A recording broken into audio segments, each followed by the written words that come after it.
Karibu CA Vision TV, sauti ya matumaini. Mimi ni Emmanuel Mahenge. Sasa tuangalie habari muhimu za leo.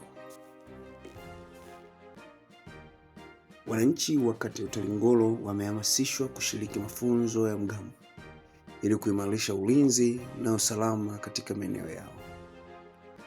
Hamasa hiyo imetolewa katika mkutano wa wananchi uliofanyika kata ya Utalingolo Juni 5, 2026, ambapo diwani wa kata ya Utalingolo ambaye pia ni mwenyekiti wa halmashauri ya mji Njombe amewataka wananchi kutokimbia mafunzo hayo kwa kuwa si mateso bali ni wajibu wa kila mwananchi kushiriki katika kulinda usalama wa jamii. Aidha, wananchi wamehimizwa kushirikiana na vyombo vya ulinzi na usalama pamoja na kutoa taarifa za matukio yanayoweza kuhatarisha amani na utulivu wa eneo lao. Sawa. Niombe vijana kwa wale ambao wapo na muwe mabalozi kwa wale ambao hawapo. Tusitoroke kwa neno hili mgambo.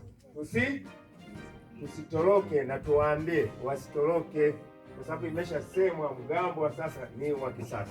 Yaani vijana wenyewe sasa hivi wako waleelea hivyo kama kuku wa kisasa kama afya na lishe. Wananchi wa kata ya Utalingolo wamehimizwa kushiriki kikamilifu katika siku ya afya na lishe ya kijiji. Siku hiyo inalenga kuboresha afya za familia, hususan watoto, kupitia huduma za afya, elimu ya lishe bora na ushauri wa kitaalamu. Lengo kuu ni kuinua ustawi wa afya katika jamii nzima.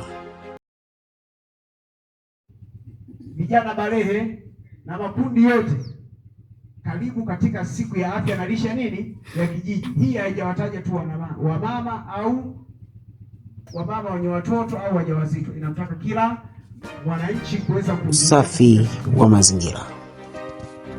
Katika hatua nyingine, wananchi wameaswa kuzingatia kanuni bora za usafi wa mazingira. Hii ni ili kujikinga na magonjwa ya mlipuko na kuhakikisha jamii inabaki salama na yenye afya njema. Aidha, wamekumbushwa kuepuka uchafuzi wa mazingira pamoja na kuepuka faini zisizo za lazima zinazoweza kutokana na kutokufuata sheria za usafi. Sehemu za vijiwe, hizo sehemu tunaanza kuzipa kipaumbele kabisa. Alafu pia mazingira ya nyumbani lazima awe safi. Sababu ni ajenda ambayo kila siku inakuwa inapewa sheria, inakuwa inaeleweka, ni kukukumbusha. Moja ya ajenda iliyopita kwamba mapato ya serikali wakao yamekuwa ni machache. Inaweza kuwa kupitia ajenda hiyo usiponielewa tutaingia kwenye mapato ya serikali. Kwa maana hiyo ikiwa vijiweni umekuwa kuchafu, kuna watu wana yale maeneo yanayozunguka na watu, serikali itajipatia kipato. Ikiwa nyumbani kumekuwa tofauti, serikali itajipatia kipato, kwa sababu kauli mbiu tunaishi, si ndio? Nimalizie kwa kusema tunaweza kusema kipindi hichi ambacho tuko sasa hivi magonjwa michezo. Katika upande wa michezo, mtendaji wa kijiji amewahimiza vijana kushiriki mazoezi ya mara kwa mara. Ameeleza kuwa ligi ya mpira wa miguu inatarajia kufanyika hivi karibuni, ikiwa ni sehemu ya kuongeza hamasa kwa vijana. Ligi hiyo imeandaliwa na mbunge wa Njombe, Mheshimiwa Deo Mwanyika, ambapo tayari mpira umetolewa kwa maandalizi ya mashindano hayo. Aidha, katika kata ya Utalingolo yatafanyika mashindano ya awali ili kupata timu itakayowakilisha kata katika ligi hiyo.